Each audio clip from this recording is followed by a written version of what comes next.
ഗുമസ്തൻ എന്ന സിനിമ തിയേറ്ററിൽ പോയി കണ്ടു. ഞാൻ ഈ ആഴ്ച റിലീസാവുന്ന സിനിമകളിൽ മലയാള സിനിമകളിൽ ഒരല്പം പ്രതീക്ഷ കൂടുതൽ വെച്ചിരുന്ന ഒരു സിനിമയായിരുന്നു ഇത്. അതിൻ്റെ കാരണം എന്ന് പറയുന്നത് അവരുടെ ഒരു കോർ തീം എന്താണെന്നുള്ളത് ട്രെയിലറിൽ നിന്ന് ഞാൻ മനസ്സിലാക്കിയത് വെച്ച് എനിക്ക് അത്രയധികം സാധ്യതകളുള്ള ഒരു ഗംഭീര ഐറ്റമായിരുന്നു. താരതമ്യേന ലീഡ് റോളുകളിൽ പുതുതായിട്ട് വരുന്ന ആളുകൾ ഒക്കെയുള്ള സിനിമയാണ്. അപ്പോൾ അവർക്കൊരു പെർഫോം ചെയ്യാനുള്ളൊരു സ്പേസ് കിട്ടുമ്പോൾ അവരവരുടെ മാക്സിമം കൊടുക്കും, തകർക്കും എന്നൊക്കെ വിചാരിച്ച് വളരെയധികം പ്രതീക്ഷയോടുകൂടി, എന്ന് വെച്ച് കഴിഞ്ഞാൽ ഇതാണ് ഈ വർഷം കണ്ട ഏറ്റവും ഗംഭീര സിനിമ എന്ന പ്രതീക്ഷ അല്ല ഞാൻ പറയുന്നത്.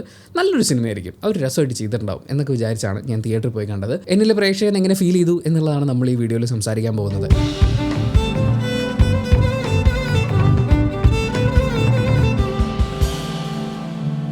അവർക്ക് ഒരു ഗംഭീര തോട്ട് ഉണ്ടായിരുന്നു. അതായത് ഒരു പ്രതി ഉണ്ടോ എന്ന് ചോദിച്ചു കഴിഞ്ഞാൽ ഉണ്ട്. സാഹചര്യ തെളിവുകളുണ്ടോ? ഉണ്ട്. സാക്ഷികളെന്ന് പറയാൻ പറ്റുന്ന ആളുകളുണ്ടോ? ഉണ്ട്. എല്ലാം ഉണ്ട്.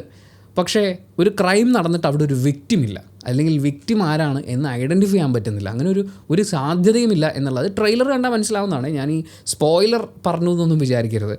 അതാണ് ഈ സിനിമയുടെ ഏറ്റവും കോറായിട്ടുള്ളൊരു പോയിൻ്റ്. അവിടെ നിന്നുകൊണ്ട് ഈ പോലീസും അല്ലെങ്കിൽ പ്രതിയാക്കപ്പെടുന്ന ആളും അതിൻ്റെ സാഹചര്യം എന്താണ് എന്നൊക്കെയുള്ളതിൻ്റെ ചുരുളഴിയലാണ് സിനിമയിൽ നമ്മൾ പ്രതീക്ഷിക്കുന്നത്. അത് ഈ സിനിമയുടെ ഒന്നാമത്തെ പോസിറ്റീവാണ്. അവർക്ക് അവിടെ ഉണ്ടായിരുന്ന സാധ്യത, അല്ലെങ്കിൽ ഈ സിനിമയുടെ ഒരു ത്രെഡ് നമ്മൾ പറയില്ല, അതിൻ്റെ ഏറ്റവും ബേസിക് പരിപാടി അത് അടിപൊളിയായിരുന്നു. രണ്ടാമത്തെ കാര്യം, ചില നല്ല പ്രകടനങ്ങൾ കാണാനുണ്ട് എന്നുള്ളതാണ്. ഒരുപാടല്ല, ചില നല്ല പ്രകടനങ്ങൾ ഉണ്ട്. അതിലിപ്പം ലീഡ് റോൾ ചെയ്തിട്ടുള്ള ജെയ്സ് ജോസ് ആണെങ്കിലും അദ്ദേഹം ഒരവസരം കിട്ടുമ്പോൾ ആ അവസരത്തിനെ നഷ്ടപ്പെടുത്തിയിട്ടില്ല, അല്ലെങ്കിൽ അതിനെ മോശം പറയിച്ചിട്ടില്ല. മൂന്നാമത്തെ പോസിറ്റീവ്, അതിനെ ബ്രില്യൻസ് എന്ന് ഞാൻ പറയില്ല, ക്രിമിനൽ ബ്രില്യൻസ്. അങ്ങനത്തെ കുറച്ച് കാര്യങ്ങൾ സിനിമയിൽ കാണിക്കുന്നുണ്ട്. തെളിവ് നശിപ്പിക്കുക. ആൻഡ് കോടതിയുടെ ഭാഗത്ത് നിന്ന് ഇപ്പം പല കേസും ഒക്കെ ഉണ്ടാകുമ്പോഴേ ആളുകൾ വിചാരിക്കുന്നത് നിങ്ങൾക്ക് കേസ് കൊടുത്തുകൂടെ, കോടതി പോയിക്കൂടെ എന്നൊക്കെ ചോദിക്കും. പക്ഷേ ഇത് ഒരു കേസാക്കി കോടതി ചെല്ലുമ്പോൾ അവിടെ ആവശ്യമുള്ള കുറേ കാര്യങ്ങളുണ്ട്. ആ കോടതിയുടെ ആംഗിളിൽ നിന്നുകൊണ്ട് നോക്കുമ്പോൾ നമ്മൾ പൊതുജനം വലിയ കുറ്റമാണെന്ന് വിചാരിക്കുന്ന കാര്യങ്ങൾ കോടതിയിൽ പ്രൂവ് ചെയ്യാൻ പറ്റാതായിപ്പം.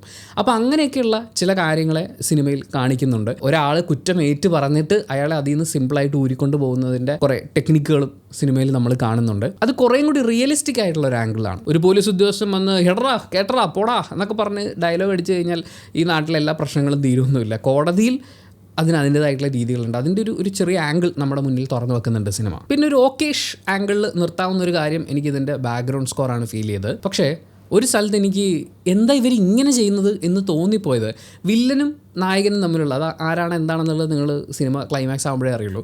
അപ്പോൾ ആ ഒരു ഫൈറ്റ് രംഗം ഉണ്ടല്ലോ, അവിടെ വില്ലൻ ഇടിക്കാൻ തുടങ്ങുമ്പോൾ വില്ലൻ്റെ മ്യൂസിക് വരും, നായകൻ ഇടിക്കാൻ തുടങ്ങുമ്പോൾ നായകൻ്റെ മ്യൂസിക് വരും. അത് രണ്ട് പരിപാടികളായിട്ടാണ് എനിക്ക് തോന്നിയത്. അപ്പോൾ അതിങ്ങനെ ഇടയ്ക്കിടയ്ക്ക് മിക്സ് ചെയ്ത് വരുന്നത്, കട്ട് ചെയ്ത് കയറി വരുന്നു.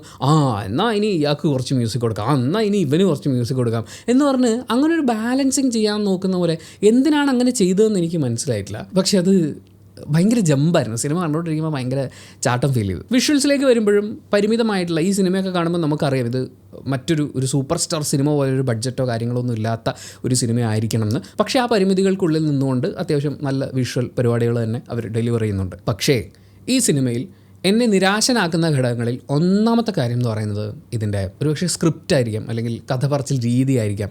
ഒന്ന്, സിനിമയ്ക്ക് നല്ല ലെങ്ത്ത് ഫീൽ ചെയ്യുന്നുണ്ട്. ആ ലെങ്ത്ത് ലാഗായി മാറുന്നത് എവിടെയാണെന്ന് വെച്ച് കഴിഞ്ഞാൽ, ഞാനീ പറഞ്ഞില്ലേ, ട്രെയിലർ കാണുമ്പോഴേ നമുക്ക് ഈ ഒരു സാധനം കിട്ടി. അതായത് ഗുമസ്തൻ സിനിമ കാണാൻ പോകുന്ന ഒരാൾ അതിൻ്റെ ട്രെയിലർ എടുത്ത് നോക്കുകയാണെങ്കിൽ അയാൾക്ക് ഏകദേശം ഒരു ധാരണ ഉണ്ടാവും ഇതെന്താണ് പരിപാടി എന്നുള്ളത്. അത് സിനിമയുടെ കുറച്ച് കഴിയുമ്പോഴേക്കും അതിലേക്ക് എത്തി. പിന്നെ ആ ഉത്തരത്തിലേക്ക് ലാൻഡ് ചെയ്യാൻ വേണ്ടി അങ്ങോട്ട് കഥ പറഞ്ഞ് ഇങ്ങോട്ട് കഥ പറഞ്ഞ് ആ കഥാപാത്രത്തിന് പോയി ആൻഡ് ലാസ്റ്റ് എന്താണ് എന്ന് നമുക്ക് മനസ്സിലാക്കിയതിന് ശേഷവും ഒന്നേന്ന് കഥ പറഞ്ഞ് അങ്ങനെ മുന്നോട്ട് പോയിക്കൊണ്ടിരിക്കുന്ന ആ രീതി ഉണ്ടല്ലോ, അത് വല്ലാണ്ട് ലാഗായിട്ട് എനിക്ക് തോന്നി. ഇത്രയൊന്നും പോവരുതായിരുന്നു. ഒരു പക്ഷേ 1.25-1.5 മണിക്കൂറിനുള്ളിൽ നിന്നിരുന്നെങ്കിൽ പടം കുറേയും കൂടി ഗ്രിപ്പിംഗ് ആയിട്ട് ഫീൽ ചെയ്യുമായിരുന്നു. ആൻഡ് ഇതിൽ നിന്ന് ഒഴിവാക്കാമായിരുന്ന ഒരുപാട് കാര്യങ്ങൾ എനിക്ക് ഫീൽ ചെയ്തു.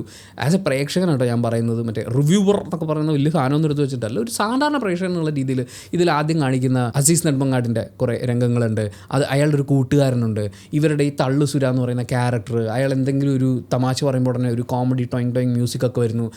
അങ്ങനത്തെ പരിപാടികളിലേക്ക് ഒന്നും പോകാതെ വളരെ ക്ലീനായിട്ട് സ്ട്രെയിറ്റ് ആയിട്ട് ആ കഥ പറഞ്ഞിരുന്നെങ്കിൽ, കുറച്ചും കൂടി ആ ഒരു മൂഡ് പിടിച്ച് പോയിരുന്നെങ്കിൽ വേറെ ലെവലാകുമായിരുന്നു. കാര്യം എനിക്ക് ഈ സിനിമ കണ്ടു കഴിയുമ്പോൾ ആസ് എ പ്രേക്ഷകൻ എന്നെ തൃപ്തിപ്പെടുത്തിയില്ലല്ലോ എന്ന നിരാശയേക്കാൾ കൂടുതൽ ഇത്രയും ഗംഭീര ഒരു സാധനം കിട്ടിയിട്ട് അവർ കുറേയും കൂടി ഡെലിവർ ചെയ്യണമായിരുന്നല്ലോ എന്ന് പറയുന്ന നിരാശയാണ് കൂടുതൽ. കാരണം ക്ലൈമാക്സിൻ്റെ ഐഡിയ നമുക്ക് കിട്ടി, അല്ലെങ്കിൽ ആളെ നമ്മുടെ മുന്നിൽ കിട്ടിക്കഴിഞ്ഞിട്ടും പിന്നെയും ഈ കഥ പറഞ്ഞുകൊണ്ടിരിക്കുമ്പോൾ ഇത് തീരുന്നില്ലേ എന്ന് തോന്നിപ്പോയ 1-2 സീനുകളും ഉണ്ടായിരുന്നു. പിന്നത്തെ മെയിൻ പ്രശ്നം ഒരു ഇമോഷണൽ കണക്റ്റ് നമുക്ക് കിട്ടുന്നില്ല എന്നുള്ളതാണ്. ഇതിൻ്റെ പിന്നിലൊരു കഥ അറിയാലോ, ഒരു കുറ്റകൃത്യം കാണിക്കുന്ന സിനിമയൊക്കെ ആകുമ്പോൾ അതിൻ്റെ പിന്നിലൊരു കഥയുണ്ടാവും.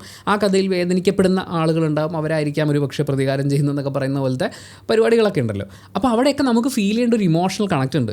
ഇയാൾ അല്ലെങ്കിൽ ഇവർ ഇങ്ങനെ ചെയ്യുന്നതിന് ഇങ്ങനൊരു കാരണമുണ്ട്, അയാളുടെ ഭാഗത്ത് നിന്ന് നോക്കുമ്പോൾ അതിലൊരു ശരിയുണ്ട് എന്നൊക്കെയുള്ള തോന്നലുകളുണ്ടാവും. പക്ഷേ അത് നമുക്കും കൂടി തോന്നണം, അതങ്ങനെ ചെയ്യണം, അങ്ങനെ തന്നെ വേണം കാര്യങ്ങൾ നടക്കാൻ എന്ന് പ്രേക്ഷകന് തോന്നണമല്ലോ. അങ്ങനത്തെ ഒരു ആംഗിളിലും വർക്കാവുന്നില്ല എന്നാണ് എനിക്ക് ഫീൽ ചെയ്തത്. അതിൻ്റെ ആകെ മൊത്തത്തിൽ വളരെ നല്ല പ്രതീക്ഷകളുമായിട്ട് പോയിട്ട് ആവറേജിനടുത്ത് അഡ്ജസ്റ്റ് ചെയ്ത് അങ്ങനെ നിന്നുപോയ ഒരു സിനിമാ അനുഭവമായിട്ടാണ് എനിക്ക് ഗുമസ്തൻ ഫീൽ ചെയ്തത്. ആൻഡ് ഓഫ് കോഴ്സ് ഇത് എൻ്റെ പേഴ്സണൽ ഒപ്പീനിയനാണ്. സിനിമ എന്ന് പറയുന്നത് ഓരോരുത്തർക്കും ഡിഫറൻ്റ് ആണ്. ഒരു പക്ഷേ തിയേറ്ററിലിരുന്ന് സിനിമ കണ്ടപ്പോൾ നിങ്ങൾക്ക് ഇതിനേക്കാൾ കൂടുതൽ ഗംഭീരമായി അനുഭവപ്പെട്ടിട്ടുണ്ടാവാം. അങ്ങനെ ഉണ്ടെങ്കിൽ അത് കമൻറ്റ് ബോക്സിൽ രേഖപ്പെടുത്തുക. കമൻറ്റ് ബോക്സും കൂടി വായിച്ചിട്ട് സിനിമയ്ക്ക് പോകണോ വേണ്ടയോ എന്ന് തീരുമാനിക്കുന്ന ആളുകൾക്ക് അതൊരു വലിയ സഹായമായിരിക്കും. അപ്പോൾ thank you so much. Video ഇഷ്ടപ്പെട്ടാൽ ലൈക്ക് ചെയ്യുക, കമൻറ്റ് ചെയ്യുക, ഷെയർ ചെയ്യുക, സബ്സ്ക്രൈബ് ചെയ്യുന്ന കാര്യം പരിഗണിക്കുക.